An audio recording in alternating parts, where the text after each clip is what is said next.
Dear Uteng Seria, noong Disyembre, unang beses kong nagpost dito, ilang gabing puno ng luha, walang tulog, at tila isang masakit na pangarap ang mga takot at kaba na bumabalot sa akin.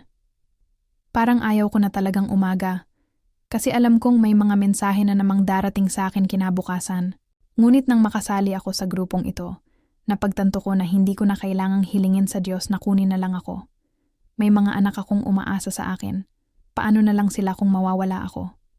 Sa gitna ng stress, ang mga maling ideya ay pumasok sa isip ko, parang mga anino sa dilim.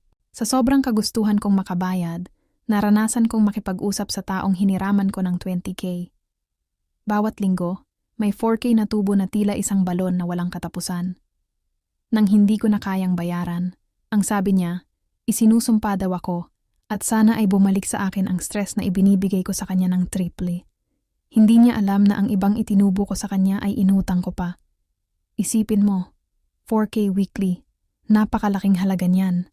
Hanggang ngayon, patuloy ang kanyang tubo hanggat hindi ko na ibabalik ang prinsipal. Sa Hulyo pa ako makakabayad, kaya ang tubo ay tuloy-tuloy din. Masakit sa dibdib na kahit hindi ako nagdagdag ng utang, lumalaki pa rin ang utang ko. Ipinagdarasal ko sa Diyos na sana'y hipuin ang puso niya at sana'y kusa siyang magsabi na itigil ang tubo. Umabot na ito ng triple ng prinsipal at bukod pa sa mga nahiraman ko ng pantubo sa kanya. Kaya kung nagbabalak kayong kumuha ng weekly na tubo, huwag na huwag ninyong susubukan. Lulubog kayo sa utang dahil sa laki ng tubo.